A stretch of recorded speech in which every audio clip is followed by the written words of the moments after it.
Só me apresentando, pessoal, me chamo Felipe Campos Ferreira, sou graduado pelo Centro Universitário Claretiano, no interior de São Paulo, aqui em Batatais, tenho aprimoramento em fisioterapia respiratória pela Santa Casa de Passos, em Minas Gerais. Sou especialista em terapia intensiva pela Subrafir Cofito, atualmente pós-graduando e finalizando o curso de gestão hospitalar na Uniara, em Araraquara, São Paulo. Hoje eu fico como fisioterapeuta coordenador no Hospital Estadual de Bebedouro, interior de São Paulo, faz parte dentro do complexo do Hospital de Amor, né, o Hospital de Câncer de Barretos. Também faço parte como fisioterapeuta da qualidade no Hospital de Amor, né? Mas atualmente eu estou na outra jornada na assistência aí no Covid. Esse Hospital de Bebedouro é de Covid puramente. A gente também faz parte da coordenação aqui de um curso de pós-graduação de fisioterapia hospitalar da FACISB, aqui em Barretos, que eu faço junto com o Jonatas, que é meu companheiro. A partir deste ano, né, por 4 anos eu estou fazendo parte da diretoria da Subrafir São Paulo, temos mais uma missão. E aí, para quem não conhece, puder dar uma força, seguir a gente lá no perfil do Instagram, @netfisio, que a gente posta algumas coisas de físio, quando não tem nada a gente posta algumas coisas a mais. Beleza, pessoal, vamos dar seguimento aí da nossa aula para a gente acelerar. Bom, a morte encefálica, pessoal, por definição, é uma parada total e irreversível das funções encefálicas de causa conhecida e constatada de modo indiscutível, caracterizada por coma aperceptível, com ausência de resposta motora supraespinhal e apneia. Essa é a definição de morte encefálica. E aí, como a gente seguia o passo a passo para chegar lá, a gente tem critérios de diagnóstico. E isso tinha uma resolução, né, de 1480 do CFM 97. Ela foi alterada algumas coisinhas para a resolução 2173 em 2017. Mudou algumas coisinhas só relacionadas aos médicos, mas 90% é a mesma coisa. Importante, a gente tem que avaliar alguns critérios para abertura da morte encefálica, né? Ou descartar algumas possibilidades de alteração do nível de consciência. Por exemplo, a gente conhecer a causa do coma, como esse paciente veio, como história clínica, exame físico, né? E exames complementares. Por exemplo, o mais comum, né? Acidente automobilístico, TCE grave, esse cara vai para a morte encefálica, grande parte desses pacientes. Esse paciente tem um estado de coma arreativo e aperceptivo, escala de coma de Glasgow de 3, não tem resposta verbal, motora e nem ocular. Ventilação mecânica, né? Aqui ele utiliza um termo assistida, mas na verdade seria um termo controlado. Assistida porque é o termo da ventilação mecânica, manter a vida do doente. Você precisa excluir o uso de drogas, depressor do sistema nervoso central, né?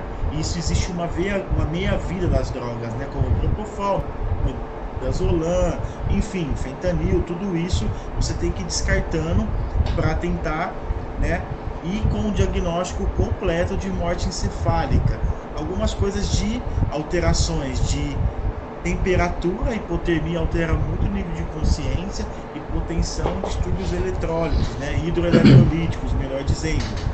E aí o paciente tem que estar pelo menos em tratamento intensivo de 6 horas. E aí você faz essa observação após a lesão. Então ele não precisa esperar 1 dia, 2 dias, 3 dias. Se você descartar, né, algumas causas de alteração do nível de consciência que a gente vai falar, todos esses critérios, ele já estiver em 6 horas dentro da sua terapia intensiva, a equipe pode já abrir o protocolo de morte encefálica desse cara. E o quadro clínico, né, também deve apresentar alguns sinais, né, alguns pré-requisitos, né, uma presença de lesão encefálica de causa conhecida e irreversível, ausência de fatores tratáveis, né, que pode confundir o diagnóstico do seu paciente.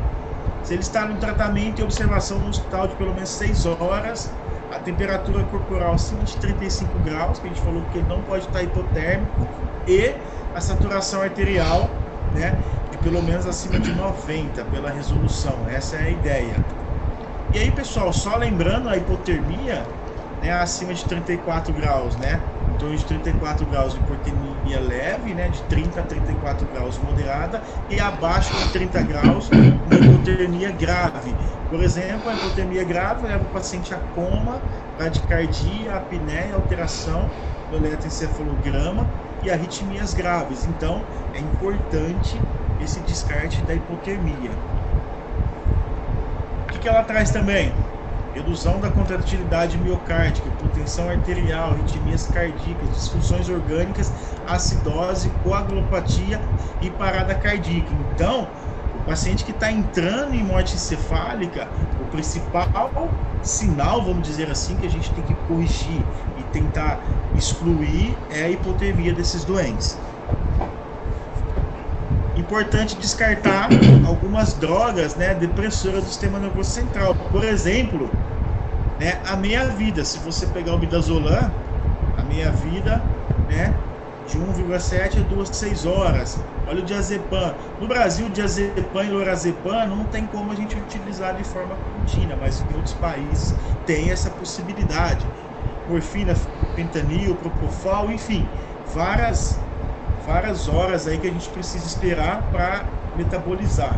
Geralmente, né, na grande maioria, para ter uma segurança maior, se o paciente tem a suspeita hoje, inicia amanhã sem os sedativos, desliga tudo os sedativos, né? E aí esse cara amanhã provavelmente começa os testes clínicos. Então a sequência é essa: suspeita, história clínica, descarta, né, alguns fatores que pode alterar o nível de consciência, para a gente descartar todas as possibilidades. Se a gente descarta, a gente suspende a sedação e esse cara provavelmente começa a ir para os testes clínicos. Algumas diferenças, por exemplo, das resoluções. Você pegar do lado esquerdo é a de 97, a do lado direito é de 2017. Por exemplo, parâmetros clínicos para o início de diagnósticos. Antes, era só coma aperceptível com ausência de atividade motora supraespinhal e apneia, que é o teste. Agora, né, além do coma não perceptível, né, que é a mesma coisa, a ausência de reatividade supraespinhal e apneia persistente, você precisa ter também lesão encefálica de causa conhecida, irreversível e capaz de causar morte encefálica. E também descartar fatores tratáveis, né, que pode confundir o diagnóstico. Importante que a gente falou lá atrás: temperatura maior que 35 graus e a saturação acima de 94%. Isso é importante o paciente ter uma pressão sistólica pelo menos maior que 100. O tempo de observação para o diagnóstico, né, iniciado, antes não tinha e hoje é mínimo de 6 horas. Então, dentro de 6 horas que o doente chegou, você não pode abrir o protocolo. Após, você pode. E, quando a causa da encefalopatia hipóxico isquêmica, né, se ele tiver essa possibilidade, você tem que observar em 24 horas, por exemplo, um afogamento, enfim, uma parada de outra causa. O intervalo, você precisa o quê? Ter 2 avaliações clínicas e um teste de apneia e um teste complementar. Essa é a sequência. Qual o tempo das avaliações clínicas? Né? Se o paciente tem acima de 2 anos, em 2097, você tinha que esperar 6 horas para fazer os 2 testes clínicos. Agora não. É 1 hora só de diferença dos 2 testes clínicos, que a gente vai mostrar os reflexos que ele avalia. O teste de apneia é um só e o exame complementar também é um só. E a confirmação da morte encefálica? Antes, você tinha exames clínicos realizados por médicos diferentes, são 2 testes clínicos e por médicos diferentes, e exames complementares, né, o que eles mais gostam é o Doppler transcraniano, e em tempos variados, que era de 6 horas. Agora, são 2 exames clínicos também por médicos diferentes, especificamente capacitados para confirmar o coma não perceptível e a ausência do tronco encefálico. Bom, os exames complementares era a ausência de atividade elétrica cerebral, ou ausência de atividade metabólica cerebral ou perfusão sanguínea cerebral.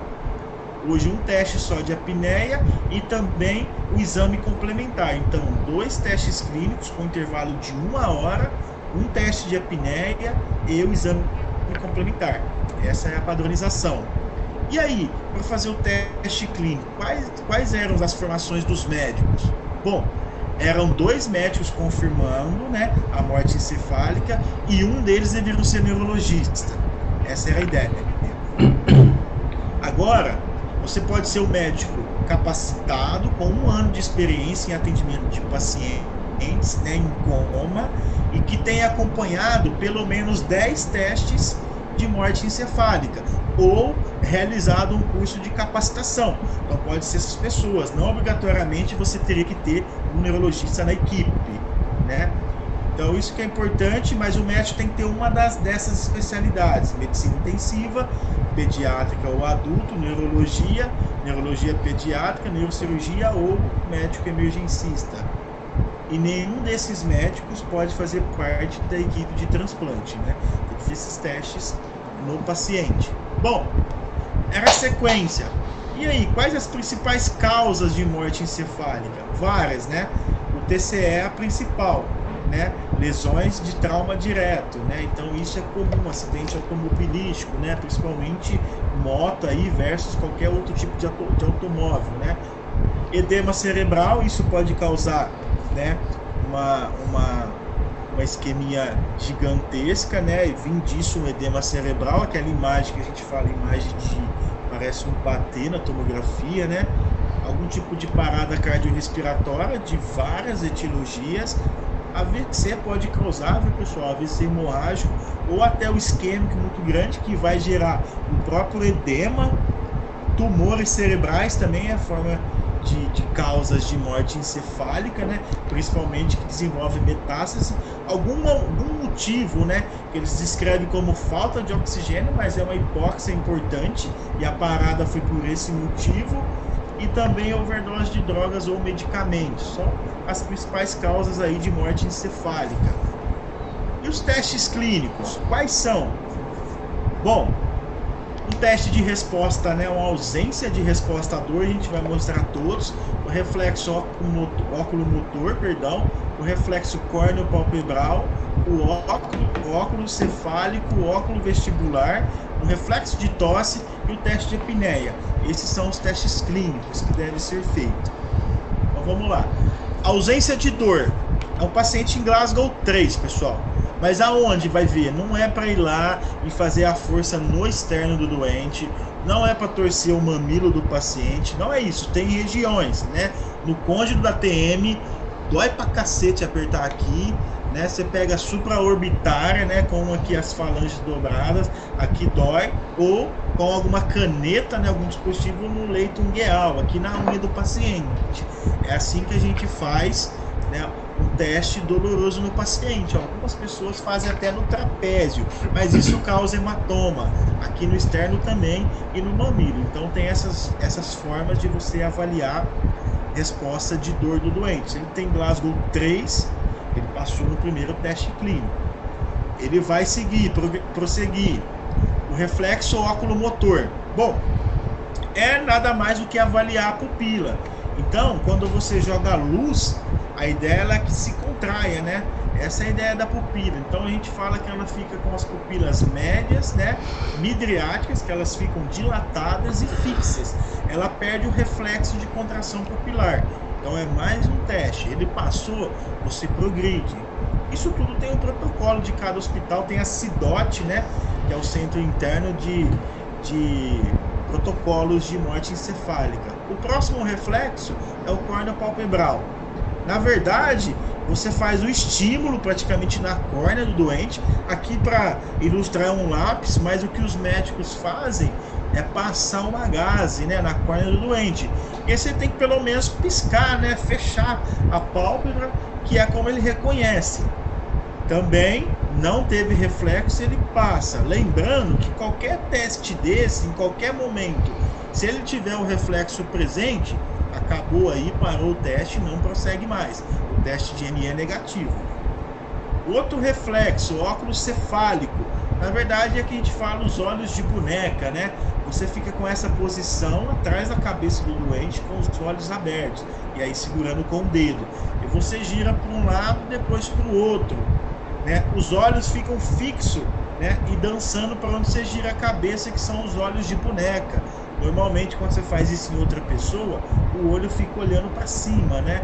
Então, se ele tem esse olho fixo acompanhando, a gente chama de olhos de boneca. Isso é outro reflexo. Mais um, esse eu acho que é um dos mais agressivos, que é o reflexo óculo-vestibular. E, na verdade, em torno de 50, né, ml de soro fisiológico gelado, que é injetado na orelha do doente, né, aqui no ouvido dele. E a ideia é o quê? Quando for positivo, ele teve esse reflexo presente, o olho desloca para o lado que você está injetando. Então você faz de um lado, depois você vai lá, dá um intervalo de 5 minutos, faz do outro. Então se ele virar o olho para o lado que está injetando, é positivo o teste. Aí você tem que parar, acabou o protocolo. Se ele não tiver a reação, você passa para o próximo, que é o reflexo da tosse. Nada mais é do que quando a gente ou a enfermagem for aspirar o doente, se ele não tosse. Por quê? A tosse, toda vez que você encosta a sonda lá na carina, praticamente o doente vai tossir. Então, um dos sinais que chama atenção é o reflexo de tosse. O paciente tem história de TCE, está muito grave, e aí você vai aspirar o doente, não tem reflexo nenhum, isso chama atenção. Então, é quando a gente vai aspirar, ele não tosse. Então, é um reflexo também negativo. E aí a gente passa para o último teste clínico, que é o teste de apneia. Volto a dizer, viu, pessoal? Ele teve reflexo presente em qualquer fase, o protocolo se encerra. E aí você avalia, né, depois de um tempo, se ele continuar não tendo alguns reflexos, você pode reiniciar. Bom, no último, pessoal, é um teste de apneia. O que é esse teste de apneia? Para ver se o doente não vai respirar.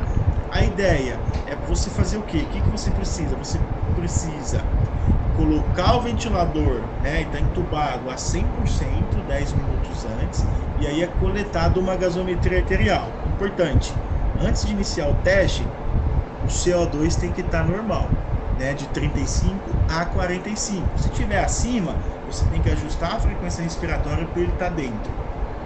Lembrando, se o doente for retentor, um DPOC, você pode partir de um CO2 mais alto, mas a gente vai falar lá na frente. Beleza, coletei lá o teste. Algumas, o CFM traz que você precisa, por exemplo, ter uma PO2 antes de 200, né? Isso, na prática, é muito difícil de acontecer, mas se for menor do que isso, você precisa comunicar a OPO, né, o Centro Regulador Regional, para ver se eles autorizam a fazer o teste. Então, 100% 10 minutos antes, coleta a gasometria, e aí você faz o quê? Você desconecta o paciente do ventilador e introduz uma sonda, né, uma sonda traqueal conectada no oxigênio, em torno ali de 4 a 10 litros, você pode oscilar, né? Aqui está em 6, mas em torno de 4 a 10. E aí você deixa o cara por 10 minutos em apneia. E aí você precisa fazer o quê? Ficar olhando assim, insistentemente no tórax, né? Durante os 10 minutos. Se o doente apresentar alguma incursão respiratória, ele tem um teste negativo de apneia e o protocolo se encerra.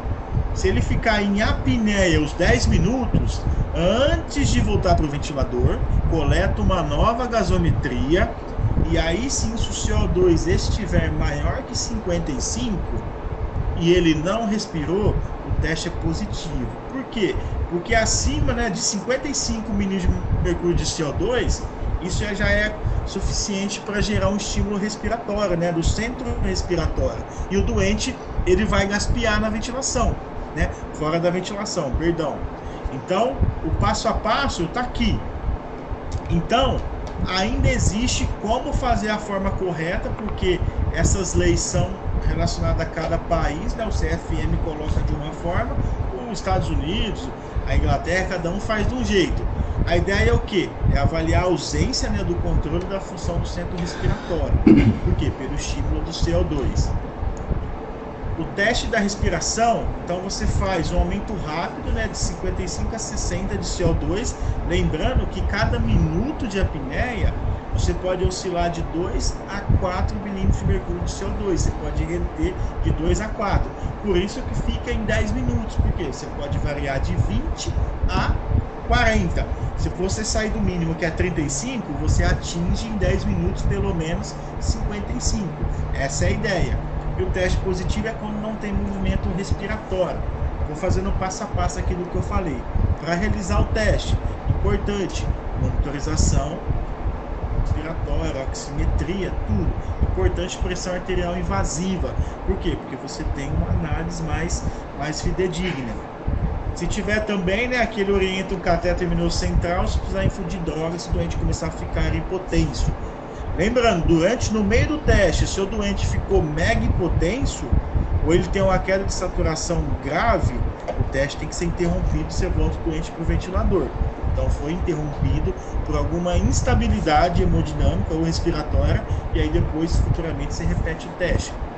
Como a gente falou, pré-oxigenação, com FI a 100%, importante você buscar um CO2 de 35 a 45. E o volume, né, minuto, mesma coisa que o CO2 normal. E aí a gente coleta a gasometria antes do teste, com o CO2 normal, e aí depois de 10 minutos em apneia, repete a gasometria antes de voltar para o ventilador. Vamos lá, aqui foi mais ou menos o que eu falei, né? E aí, a ideia é porque 10 minutos foi o que a gente falou, que em indivíduos normais, né, a cada 1 minuto de apneia, você tem um aumento de 2 a 4 milhões de mercúrio de CO2. Isso já é suficiente para alcançar de 35 a 55 ou a mais, tá bom?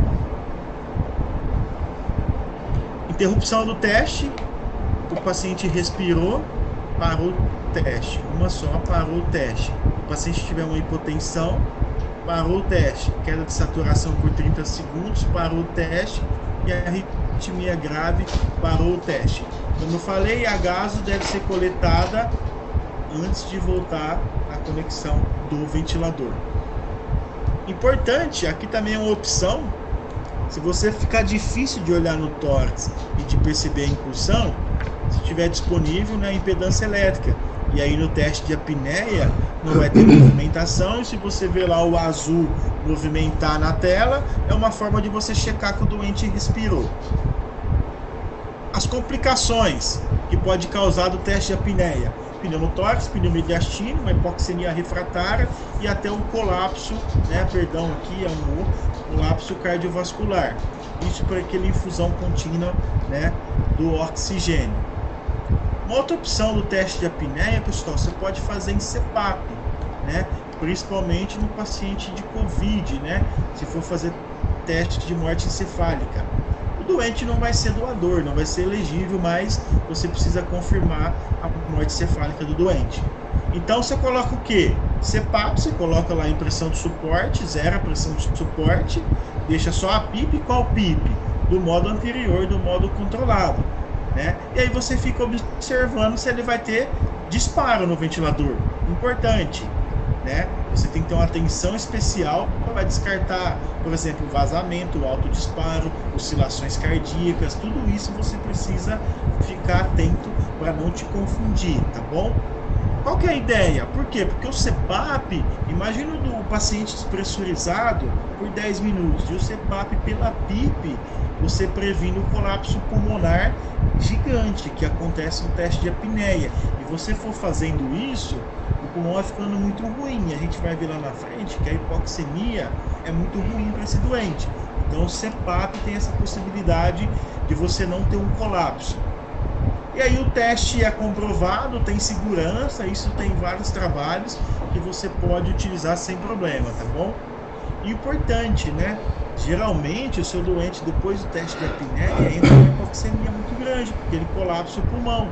E aí, como você pode fazer manobras de recrutamento alveolar para melhorar a oxigenação desse doente, o CPAP provavelmente você não vai precisar disso. Por quê? Porque ele está sendo pressurizado. Essa é a ideia, né? E ainda assim, precisa pegar mais esse tipo de teste. Bom, Passou nos testes clínicos, passou no teste de apneia, que é um só. O teste clínico, aqueles testes faz 2 vezes, com intervalo de 1 hora, com médicos diferentes. O teste de apneia é um só, e aí ele vai para o teste, para o exame complementar. Geralmente, é um regional, né, de captação de órgãos que vem fazer esse exame, a não ser que tenha alguém do hospital, né, dentro da equipe, para ele fazer o exame complementar, né? Então, você pode fazer, por exemplo, eletroencefalograma. O grande problema é que o eletroencefalograma, dentro das UTIs, com um monte de aparelho, o resultado dele fica muito inconclusivo por várias interferências no eletroencefalo. Então, fica mostrando algumas atividades cerebrais e o cara não consegue dar o diagnóstico assim com tanta clareza. Você pode fazer angiografia cerebral, por exemplo, aqui tem fluxo, amplificação, e aqui você não vê nada. Ou você pode fazer o que é mais habitual, o Doppler transcraniano, né? Aqui com fluxo, né? Todo mundo que viu fazer um Doppler, e aqui sem fluxo. Então é importante, geralmente é o Doppler o teste mais utilizado. Aí, pessoal, fez o Doppler, não tem fluxo, o atestado de óbito do paciente é nesse momento. Se ele for doar órgão daqui 4 dias ou não doar, né, a família não quer, não era vontade dele desligar o aparelho daqui 1 semana, o atestado de óbito é feito no momento do Doppler, quando não tem fluxo. Esse é o horário do óbito do seu paciente. Então, a hora do último exame é igual à hora do óbito. Pela lei, essa é a hora que o doente faleceu. E aí ele vai ficar lá sendo conduzido para ver se vai ser um possível doador, tá? Então tem que fazer todo esse protocolo. Importante, pessoal, ele pode ter algumas movimentações, vamos dizer assim, alguns achados clínicos, né, que não exclui o diagnóstico de ME. Por exemplo, movimentos involuntários, como os reflexos espiais. Algum deles, sinais de Lázaro, que tem um vídeo mostrando para você. Isso assusta, é assustador esse sinal. Você tem reflexos tendíneos, né, abdominais, enfim, sinal de Babinski, várias coisas, né, ereção peniana, arrepio, né, então várias coisas, até contrações faciais como caretas, né, e isso não quer dizer que ele tem alguma reação. Já percebeu? Eu já cheguei a ver família, né, o paciente está lá com diagnóstico de morte cefálica e falar que ele mexeu, né? Não, ele está vivo. Isso é muito gera um estresse gigantesco para a família, que cria mais uma esperança. Então é importante também a equipe estar ciente, né, e explicar isso. Por exemplo, nesse vídeo, pessoal, é um menino, né? É bem difundido esse vídeo. É um menino em morte cefálica confirmado, e quando ele faz sinais de dor, né? Estímulo doloroso, ele não movimenta. Só de movimentar só a cabeça, ele flexiona os 2 braços. Esse menino está em morte cefálica. Presta atenção aqui, ó. Movimentando a cabeça, ele faz isso. Para algum desconhecido, você vai falar que esse cara não está em morte cefálica de forma alguma. Ele dobrou. E aí ele vai fazer aqui, ó, estímulo doloroso no externo, e ele não vai ter nenhum tipo de reação.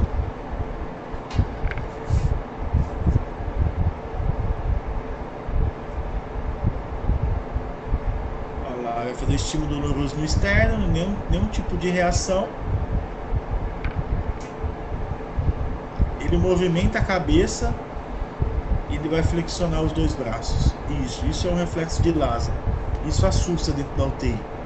Mas isso não descarta, o doente está em morte encefálica. Bom, pessoal, em resumo, o cara está lá, monitorizado, né? Agora a gente vai entrar aonde a gente quer. Ele está monitorizado, medicamentos, soro, droga vasoativa, ventilador mecânico, sonda gástrica, eletrodos, catéter venoso central. Realmente é morte encefálica, e é mais difícil, né, conduzir esse cara em morte encefálica, que você precisa deixar ele extremamente redondo, vamos dizer assim, com potencial doador de órgãos, né? Então é muito difícil. Por quê? Porque ele perde vários mecanismo, né, compensatório, de hormônio, de desautonomia. Isso é muito difícil de conduzir. Então, onde a gente vai entrar? No foco da aula, que é o quê? Cuidados ventilatórios, né, com os pulmões. Essa é a ideia. O que a gente pode fazer para ajudar o pulmão do nosso doente ou outros órgãos, né? E aí vai entrar só um. E aí, gente, aí, né? Acho que eu vou só falar com vocês rapidinho. Tá me ouvindo? Seu áudio tá fechado. Tá me ouvindo? Tô ouvindo. Vou só falar rapidinho, pessoal. Eu e o professor Felipe estamos com um projeto de ventilação mecânica no Covid-19, né? Então, passa para mim, Fê. A nossa ideia é o quê? Nós vamos fazer uma aula ao vivo, dia 20 de fevereiro, com conteúdo de Covid-19. Então a gente vai falar um pouquinho de ventilação mecânica não invasiva, catéter nasal de alto fluxo. Então a gente vai falar de indicações, funcionamentos, o que a literatura mostra e os cuidados que a gente tem que ter com aerossóis. Vamos falar de ventilação mecânica protetora e atualidades, o que a gente sabe sobre o Covid, né? O que pode trazer de melhoria para o paciente com Covid, visto que a mortalidade desses pacientes no Brasil é extremamente alta, liberando 70%. Mas tem hospitais particulares com 13% de mortalidade, então alguma coisa está errada, né? Então a gente vai falar um pouquinho de ventilação protetora, vamos falar de prona, por que indicar, como realizar, cuidados, a resposta do paciente, se responde ou não, o que a gente pode fazer. Vamos falar um pouquinho de titulação de PIP também no Covid-19, o pessoal tem bastante dúvidas, e a gente vai fazer uma mesa redonda. O curso vai ser ao vivo, mas a gente vai deixar disponível para quem não conseguir assistir no dia por 30 dias, tá bom? Passa para mim, Fê, de novo. E aí esse curso, ele está valendo hoje R$ 39,90, é um valor bem pequeno que a gente resolveu fazer. E a duração dele vai ser das 8 da manhã até o meio-dia, no dia 20 de fevereiro. Lembrando, quem não puder assistir ao vivo, pode assistir depois, tá? Eu vou deixar o link aí no chat para quem se interessar. E também na descrição do vídeo tem o link para fazer parte desse programa nosso. O programa vai ter certificação e esse certificado você consegue pegar lá dentro da plataforma, tá bom? Valeu, Fê. Beleza. Vamos lá então, pessoal. Então, vamos lá primeiro no paciente ME que tem um pulmão normal, né? Então, como seria a ventilação no pulmão normal? Bom, poucas horas do diagnóstico de ME, o pulmão começa a piorar, né? Isso é fato, e a gente vai explicar alguns motivos, né? Isso pode ser tanto um quadro inflamatório sistêmico, né? Que a gente, de antemão aqui, esse paciente ele é mais inflamado, né? E a gente vai falar isso lá na frente. E também, e aí que está a questão da aula, que é o que? Efeitos iatrogênicos, né? O que a gente faz de ventilação inadequada, porque quando esse cara entra no diagnóstico de morte encefálica, a gente simplesmente controla a FO2 para ele saturar bem, e a gente não faz mais nada. E assim, e um controle, o cara fica largado, né? Nem atende, a gente leva. Então assim, o cara tá em ME, o cara vai morrer, só que esse cara pode salvar 3, 4, 5 vidas com a doação dos órgãos dele. A gente pode piorar muito até outros órgãos se a gente ventilar errado esse cara. Trabalho antigo, né, que avaliaram 34 pacientes, né, de possíveis doadores. Olha aqui como que era a ventilação relacionada ao volume corrente, isso predito, né? Ninguém 6 ml pelo quilo do peso, né? Então, 8, 10, 12, 14. Olha os níveis de PIP, a grande maioria PIP de 0, né? De 2 ninguém, 6 e vai oscilando, né? Então, de 34 pacientes desse trabalho, 23 já não era elegível para o transplante de pulmão, 11 eram, né? Então, desses 11, 45% ficaram inelegíveis. Para você transplantar o pulmão tem que ter uma PF maior que 300. Só que após, o que foi comprovado nos prontuários? Após o diagnóstico de ME, não foi feito mais nenhuma conduta relacionada a VM. Ninguém mexeu nenhum parâmetro. E nada mais é do que a nossa realidade. Confirmou em IE, né? Acho que a gente vai lá e esconde até a folha de movimentação e não vê mais o cara, né? Posso fazer uma complementação só daquilo que você falou ali? Então, assim, o Felipe mostrou que a maioria não usava volume de 6 e teve uma... Volta no slide, Fê, só um pouquinho. E teve bastante gente ali que usou 8 ml, né? Gente, até 8 ml dá para utilizar, tá? Esse estudo é antigo, de 2006, mas a gente discute muito hoje sobre ventilação protetora. Óbvio que o ideal é você utilizar 6, 7. Até 8 é tolerado em alguns casos com uma driving pressure menor que 15, né? Igual ou menor que 15, perdão. Agora, não dá para o cara ventilar com 8 ml, por exemplo, uma PIP de 0. Aí você vai ter o famoso atelectrauma. O problema é que as pessoas às vezes esquecem que se você não... eu não tô ligando muito pro pulmão, porque o cara não vai doar mesmo, então eu tô socando o volume lá em cima pro cara oxigenar bem e tal, e eu proteger os outros órgãos. Só que numa dessa, você libera mediador inflamatório, por mais lesões pulmonares, o mediador inflamatório cai na corrente sanguínea e você vai lesar órgãos à distância que esse órgão poderia salvar uma vida, e aí esse órgão começa a entrar em falência e você perde esse órgão, né? Claro, tem todos os quesitos, né? O cara também não pode estar com o pulmão todo destruído, com uma sepse, porque senão o cara também não vai doar. Mas vamos imaginar que o paciente sofreu um trauma, teve uma morte cefálica, o pulmão do cara tá bonito, o cara não tem disfunção de órgãos, tirando o sistema nervoso central dele, né, que ele faleceu, já teve morte cefálica, e aí você vai lá e não liga pro pulmão, e aí você começa a lesionar o pulmão, começa a lesionar órgãos à distância e você perde tudo que você poderia ter doado que o paciente poderia doar para outras pessoas, tá? Então o pulmão é extremamente importante. Valeu, Fê. Exatamente. Então, se você está na UTI ou na sua emergência de plantão, tem um paciente morte encefálica, não abandone, tá? Não passe despercebido, vai lá avaliar a ventilação do doente. Outro trabalho, também, com 118 pacientes, se compararam dois grupos. O grupo 1, um volume de 10 a 12 ml e uma PIP de 3 a 5. O volume hoje nem tanto, mas a PIP ainda fica baixa ainda em várias UTIs hoje. O grupo 2, um volume de 6 a 8 e uma PIP de 8 a 10. Isso foi um trabalho de 2010. O que ele viu? O grupo 2 aumentou o número de pulmões elegíveis e retirados em comparação a uma estratégia convencional, que era o grupo 1. Então a sacada aqui, além do volume mais baixo, que é bom para todo mundo, é o detalhe da PIP mais alta. É aqui que é um pouquinho da sacada desses doentes, né? Você deixar uma PIP aí de 8 a 10, que você consegue manter alvéolos abertos e evitar vários problemas que a gente vai falar lá na frente. Ventilação no pulmão ruim, né?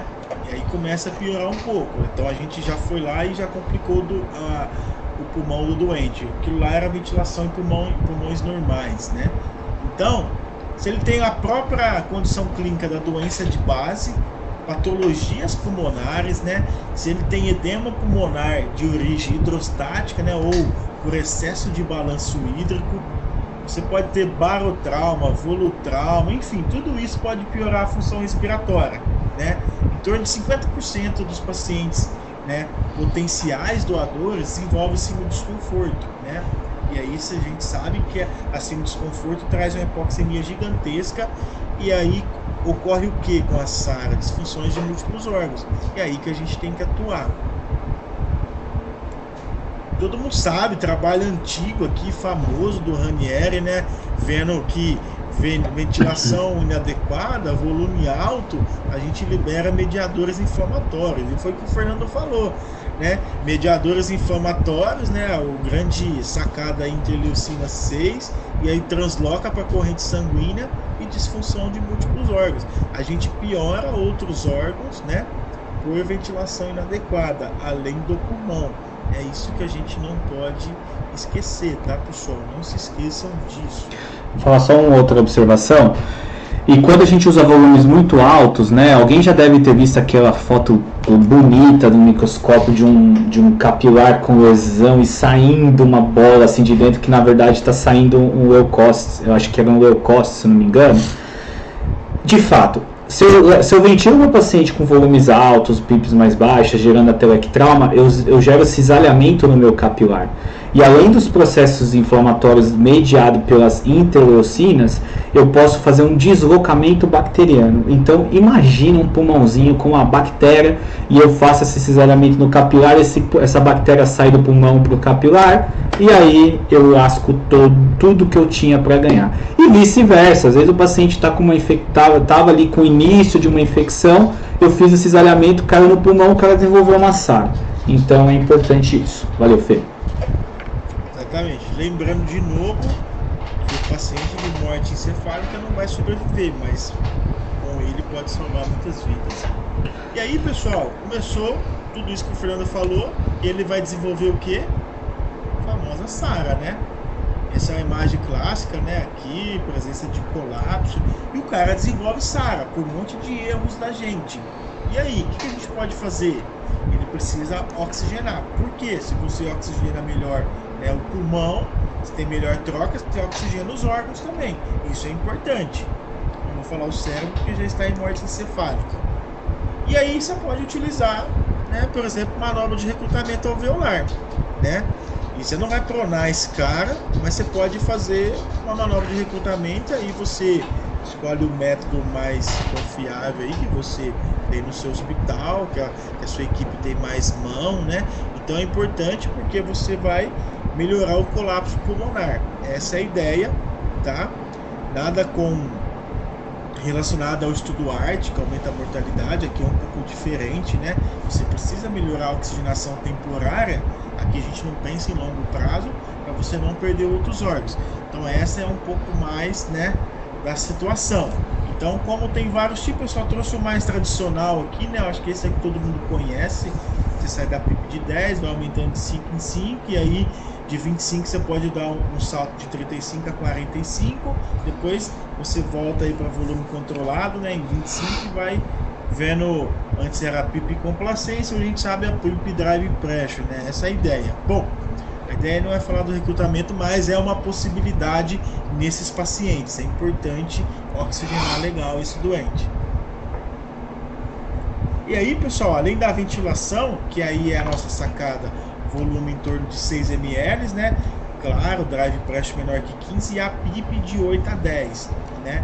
Isso é importante, né? E aí, vou falar de alguns cuidados não ventilatórios, né? Que pode prejudicar o pulmão do doente, ocasionar a ventilação inadequada e piorar outros órgãos. Por exemplo, reposição de líquidos, cristalóides, né, soro fisiológico, ringue lactato, enfim, isso é bastante comum nesse paciente. Então, a hipovolemia, né, é uma das principais causas de instabilidade hemodinâmica, o cara vai chocar, então você precisa repor fluidos, né? Então, níveis pressóricos mínimos, né, está associado com menor perda de doação, né, do potencial doador. Tenso, isso é um dos sinais que a gente tem que tomar cuidado. Mas o paciente em morte encefálica, segundo esse autor, ele está na fase de ascensão da curva de Frankenstein, né? O que quer dizer isso? São pacientes que vão se beneficiar de infusão de fluidos, né? Então, é um paciente mais inflamado. Qual é o grande problema? Muita infusão de fluidos, balanço hidropositivo, você aumenta a pressão hidrostática e faz o que? O pulmão fica congesto. E você ventila com a PIP baixa, faz o que? A atelectasia. E aí você fica fazendo atelectrauma. E aí você causa processo inflamatório. E aí toda aquela questão de translocação, de interleucinas, enfim, lesão de outros órgãos. Então, por isso que é importante a PIP de 8 a 10, pessoal. Por quê? Porque o seu doente vai estar com balanço positivo. É comum nesses caras. Ele fica até meio edemaciados, assim, visualmente. Então, é a sacada da PIP alta, é isso. Ele vai receber bastante fluido. Tem um fator importante da pressão arterial, né? Que isso não é só visto em pacientes com doador de órgãos, né? Isso é visto em qualquer paciente, muitas vezes. Se o cara ficar 3 minutos com a PAM dele abaixo de 65, já era. Ele faz translocação bacteriana do intestino. né? Se ele faz uma isquemia intestinal. Então, se a pressão média é menor que 65 em 3 minutos, você corre o risco. Inclusive, é a grande discussão na Covid-19, que agora não tem a ver com a pressão média, mas com a PaO2, né, Fê? Deixar a PaO2 de 50 a 55 com hipoxemia permissiva pode gerar isquemia mesentérica e o cara fazer uma co-infecção aí por conta de translocação bacteriana. Então esses detalhes são importantes. Valeu, Fê. Importante, isso mesmo. Aqui era só a imagem para ilustrar, né, a questão, né, quem tiver um monitor, né, minimamente invasivo aí, né, o que for, vai ter, né, se tiver um EV1000 na sua UTI, vai estar a curvinha aqui do VVS e aonde está o doente, né, na curva. Enfim. Bom, outra coisa também, reposição insuficiente também aumenta a inflamação, a ativação inflamatória pelo celular, aqui está carregando. Conectou, manda bala. Vai lá. Já foi? Será que o pessoal... Já conectou, já pode ir que já vai aparecer já. Beleza. Então vamos lá. A gente falando da reversão precoce e da instabilidade hemodinâmica. Bom, se... agora eu vi, tá aparecendo. Se a infusão de fluidos não reverter a hipotensão, vai ter que entrar vasopressor, né, de início noradrenalina e também depois coisas mais graves associando vasopressina. Importante, PAM pelo menos de 65 e sistólica pelo menos acima de 90. Bom, como a gente falou, o volume é utilizado antes da droga, né, para a gente evitar a vasoconstrição excessiva, né, que acontece com o vasopressor, e isso pode causar isquemia para o doente. Então, o volume sempre é bom estar, vamos dizer o termo que eles gostam de dizer, com o tanque cheio, né, tem que estar volumétrico, vamos dizer, ressuscitado, né, volume, de forma de volume. Bom, quando se instala a morte encefálica, a gente tem diminuição da vasopressina, né? E a vasopressina é um hormônio que mantém alguns níveis de pressões normais, né? Isso do sistema autônomo. Então você perde essa função em 80% dos pacientes, né, de ME. A falta desse ADH também, desse hormônio antidiurético, pode causar o quê? Poliúria, hipovolemia, hipernatremia, né? E diabetes insípido. Então, o diabetes insípido, o cara faz uma poliúria monstruosa e aí você tem que fazer aqueles puff de DDAVP, né? Geralmente na narina, e aí você tem que ficar repondo o volume para esse cara, porque ele perde muito volume. Então, é difícil manter esse balanço hídrico normal e o cara ficar muito negativo ativa, né, a cascata inflamatória. Bom, nessa parte da pressão tem também difusão sanguínea, né? Então a morte encefálica faz ele perder o tônus vasomotor periférico e aí você tem uma distribuição do fluxo sanguíneo inadequado e aí a entrega de oxigênio ou o DO2 não é suficiente para o doente. E esse desequilíbrio piora lesão, né, de órgãos, né, lesão de várias situações, de vários órgãos, por essa inadequada oferta. Outra coisa, transfusões maciças, né, por algum motivo que esse doente teve que transfundir, você tem as famosas tralha e taco, né, e pode acontecer essa inflamação importante do pulmão. E aí é difícil conduzir isso, você tem um curso nessa doença, 2-3 dias com PIP mais alta, para o cara melhorar, né? E geralmente eles transfundem com HB abaixo de 10, mas se tiver estável hemodinamicamente, se o HB tiver de 10, de 7 a 10, dá para você segurar um pouco. Então, se ficar transfundindo, isso que é ruim, né? A tralha pode chegar no paciente, né? E isso pode piorar o pulmão e a oxigenação. Deixa eu só fazer uma observação na transfusão, só para o povo não confundir, né? As indicações de transfusão para diminuição de mortalidade é abaixo de 7, tá, gente? É que aqui o Felipe está falando de morte cefálica, então entre 7 a 10, isso. Se precisar transfundir para manter os órgãos que vão ser doados bons, aí ele transfunde, tá? Mas para paciente vivo, clínico, é abaixo de 7, ou 7, tá? Isso. Vamos lá, corticoide também é utilizado, né? Então esse paciente tem o déficit de cortisol, né? Isso está prevalente em 80% também na morte encefálica. Bom, isso pode contribuir um pouco para a instabilidade hemodinâmica, né? Então é importante suplementação de corticoide, né? De escolha metilpred, né? Que vai ser infundida para o doente. Isso ajuda também a uma melhor oxigenação, enfim, e aí consegue ajudar mais nos transplantes renais, né? E de pulmão, aqui faltou um N. Bom, o paciente oncológico pode doar, né? Só pode se for um tumor primitivo de sistema nervoso central ou carcinoma basocelular ou carcinoma in situ do útero. Os únicos, né? Quem não pode? Qualquer tumor maligno, o paciente não é doador de órgãos. O HIV pode doar? Antes não podia, né? E hoje é normal, hoje já tem vários relatos de caso. O HIV pode doar para o HIV, né? Então, hoje tem várias questões de drogas, né? Imunossupressoras que você toma também pelo transplante, o HIV pode se beneficiar. Então, posso fazer? Pode fazer com alguns critérios, né? Então, isso não é mito mais. Isso. Só um detalhe do HIV, gente, que agora, né, tem o PEP e o PrEP, né? Vocês já ouviram falar que é a terapia lá pré-exposição, enfim.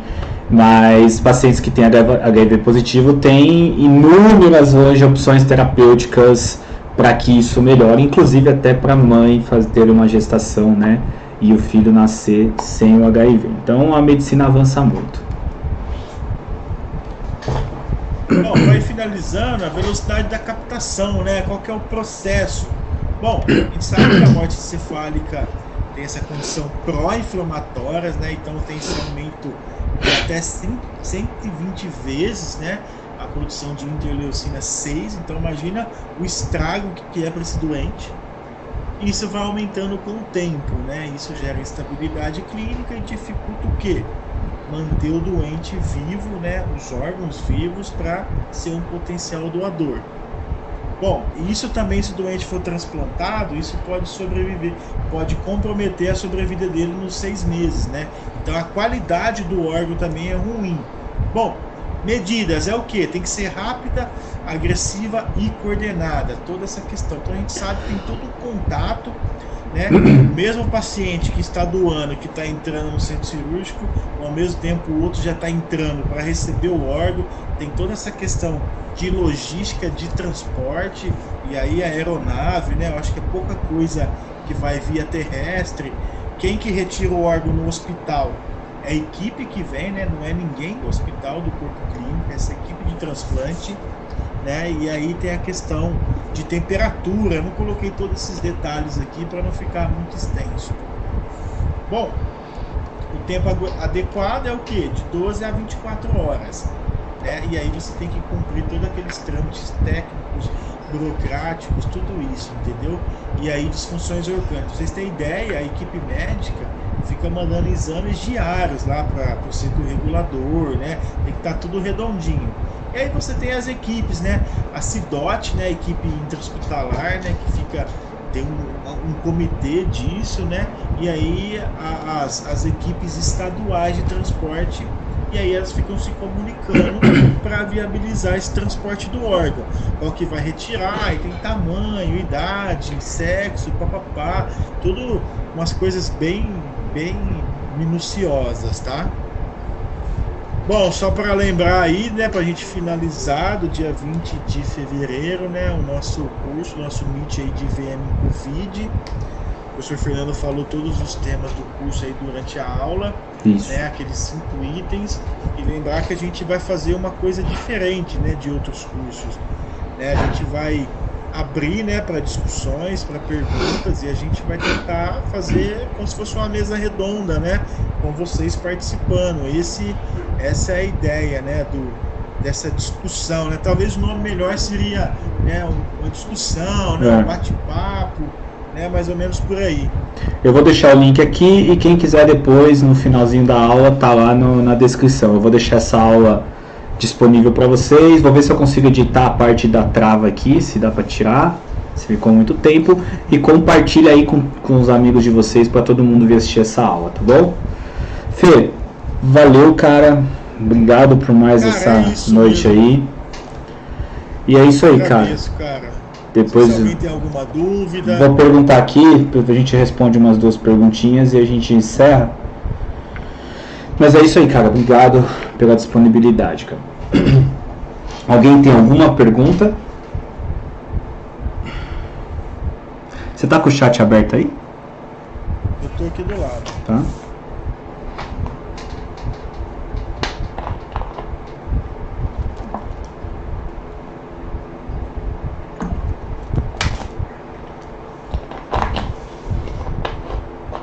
Enquanto nada, vai ter um delayzinho aqui, né? Tem, mas tá chegando já. Mas também se não tiver, não tem problema. A gente vai deixar a aula disponível. E quem quiser pode procurar o Felipe lá no Instagram, no @netfisio. Ele também tem o canal do YouTube dele, tá? Ele tem a página do Face, mas acho que você usa mais o Instagram, né, Fê? Uso mais o Insta. E o Telegram do Felipe, onde você recebe alguns artigos com uma certa frequência. Sempre que sair alguma novidade, o professor tá postando lá. Bom, Fê, vamos encerrar então? Vamos. Valeu, cara. Obrigado. Só responde essa aí antes de encerrar. Olha, a gente coleta a gasometria sim, tá? Porque a gente tem que estar acompanhando a oxigenação, né? E principalmente a gasometria antes do teste de apneia e depois. Mas a gente coleta a gasometria nem que for diária, porque a relação é importante para a doação de alguns órgãos. Então a gente tem que ter esses dados registrados. Tem uma aqui que, tirando o teste de apneia, os outros testes devem ser realizados naquela mesma sequência, né? Todos os testes têm que ser realizados, Thalita. E aí fica... Teste clínico, os testes clínicos pode ser a sequência lá, né?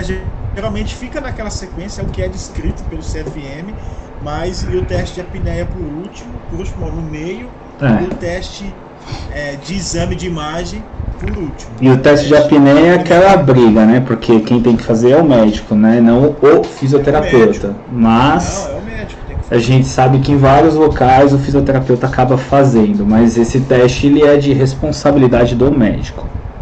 Do médico. É isso. Bora, Fê. Bora que amanhã tem mais um dia cheio. Valeu. Muito obrigado, pessoal. Vou deixar a aula ao vivo para vocês aí, tá bom? Fê, quando você compartilhar a tela, eu encerro aqui. Beleza. Pera aí, Fê.